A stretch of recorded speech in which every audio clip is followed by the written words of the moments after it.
오늘의 인문학 수업 김주영 작가와 함께합니다.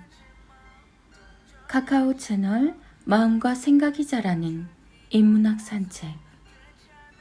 항상 좋은 시선이 필요한 이유. 세월은 사람을 변하게 한다. 몸도, 피부도, 머리카락도, 모든 생명의 규관도, 기력조차도.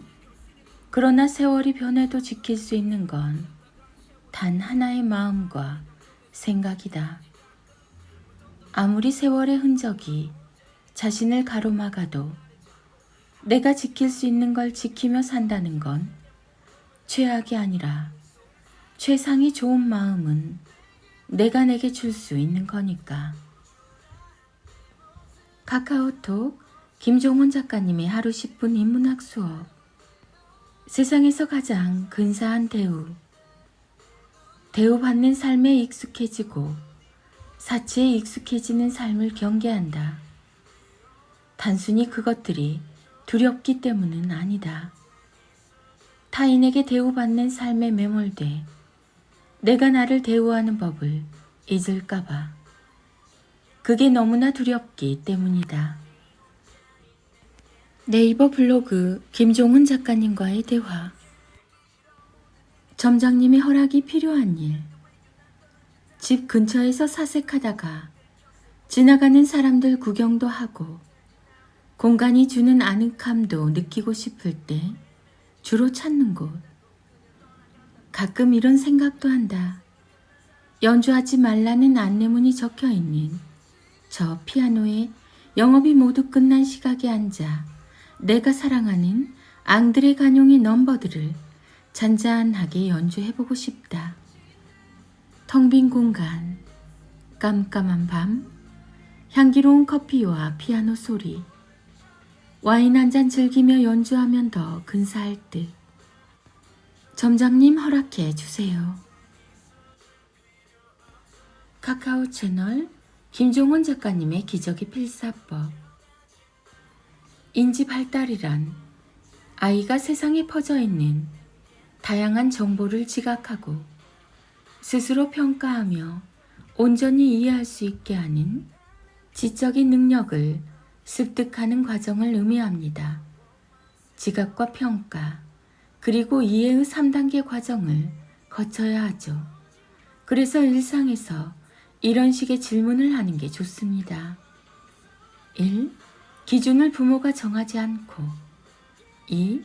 좋거나 나쁘다는 단서를 달지 않고. 3. 원칙과 선택지를 스스로 결정할 수 있게 제가 제시하는 19가지 인문학 질문을 적절히 일상에서 응용해서 사용해 주세요.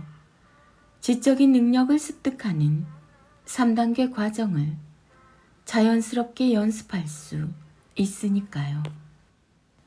인지 발달, 지각, 이해, 판단, 지성, 자녀 교육, 부모 교육, 책 육아, 김종원 작가, 인문학 질문, 지성을 구성하는 3단계 원칙. 아이의 인지 발달 능력을 키우는 부모의 인문학 질문. 여기에는 어떤 특별한 게 있을까? 먹지 않아도 살 수 있다면 세상은 어떻게 변할까? 요즘 가장 자주 사용하는 단어가 뭐니? 너의 느낌을 한 줄로 표현할 수 있겠니? 자동차가 빠르게 달릴 수 있는 이유는 뭘까? 너의 재능은 어디에 있다고 생각해? 좋아하는 것과 사랑하는 건 뭐가 다를까? 무엇을 할 때 가장 집중이 잘 되니? 거울이 없는 세계는 어떨까? 아침에 일어나는 건 왜 힘든 걸까? 사람에게 가장 중요한 게 뭐라고 생각해? 넌 어떤 고정관념을 갖고 있니? 우리가 배우는 이유는 뭐라고 생각해? 사람은 왜 늙는 걸까? 경쟁에 대해서 어떻게 생각하니? 게임 캐릭터가 네 앞에 나타나면 어떨 것 같아? 이 안에는 뭐가 들어가 있을까? 착한 사람은 언제나 오를까? 식품의 유통기한이 있는 이유는 뭘까? 김종원 작가. 카카오 채널 김종원 작가님의 생각 공부. 친구가 없어서 고민하는 아이들의 삶을 바꾸는 부모의 말. 아이들은 주로 하는 고민 중에 생각보다 쉽게 풀리지 않는 문제가 바로 친구와의 관계에서 오는 것들입니다. 얘들이 나랑 잘 놀지 않아. 난 왜 친구가 별로 없는 걸까? 친구가 없다는 것은 아이 입장에서 정말 견디기 힘든 고통입니다. 학교에 가도 친구가 없으니 혼자서 외톨이가 된 상태로 지내게 되죠. 부모님들의 걱정은 날로 커지고 아이들의 한숨도 깊어집니다. 그렇다고 학교 앞에 가서 서 있거나 반 친구들이 많이 다닌다는 학원으로 아이 학원을 옮기는 것도 생각처럼 큰 도움은 되지 않습니다. 갑자기 아이의 상태와 환경을 확 바꿀 수는 없습니다. 중요한 건 아이의 내면을 단단하게 해주는 거죠. 이런 생각이 들지 않게 해줘야 합니다. 친구들이 날 싫어해서 멀리하는 걸까? 이렇게 하면 친구들이 더 싫어하겠지? 내가 전화하면 아마 싫어할 거야. 아이의 이런 모든 걱정과 고민은 결국 이런 최악의 결론으로 이어지죠. 모든 게 다 내 잘못이야. 난 왜 이렇게 태어난 걸까? 누가 이런 나랑 친구를 하겠어? 그런 상황에 빠지지 않게 하려면 이 글을 잘 읽어볼 필요가 있습니다. 모두와 잘 지내는 사람은 없고 또 굳이 그럴 필요도 없다.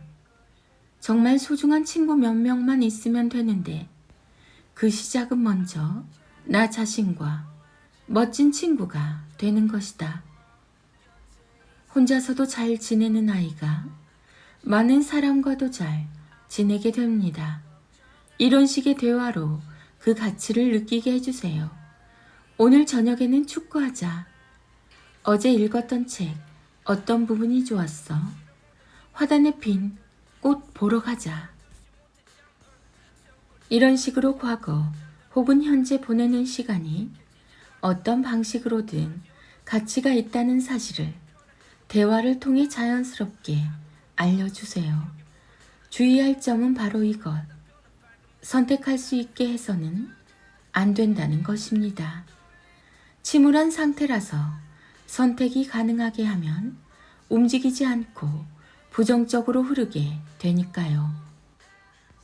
오늘 저녁에 뭐 할 거야가 아니라 오늘 저녁에는 축구하자라고 말해야 하고 어제 읽었던 책 좋았어가 아니라 어제 읽었던 책 어떤 부분이 좋았어라고 화단에 핀 꽃 보러 갈래가 아니라 화단에 핀 꽃 보러 가자가 되어야 합니다. 이렇게 대화를 통해 행동을 이끌 수 있고 점점 아이는 혼자 있는 시간도 충분히 가치 있다는 사실을 깨닫게 되죠. 그런 멋진 아이가 되면 어떤 변화가 일어날까요? 아이를 바라보는 친구들의 시선이 달라지죠. 서로 친구가 되려고 찾아올 겁니다. 언어 부모 교육, 홈스쿨링, 책 육아, 글쓰기, 자녀 교육, 친구, 관계, 좋은 마음. 2022년 6월 김종원 작가. 세상이 당신을 한 편의 시로 기억할 수 있도록. 당신에게 남은 수명은 단 일주일이다. 그럼 나머지 인생을 무엇을 하며 살 것인가? 돈을 벌겠다는 말과 화려한 곳에서 즐기겠다는 그런 식의 대답은 거의 나오지 않는다. 오직 이것 하나, 사랑하는 사람과 오랫동안 함께 머물겠습니다. 여기에서 끝이 아니다. 일주일이라는 기간을 한 달로 확장하면, 아니 1년으로 대폭 늘리면 답이 달라질까? 그렇지 않다.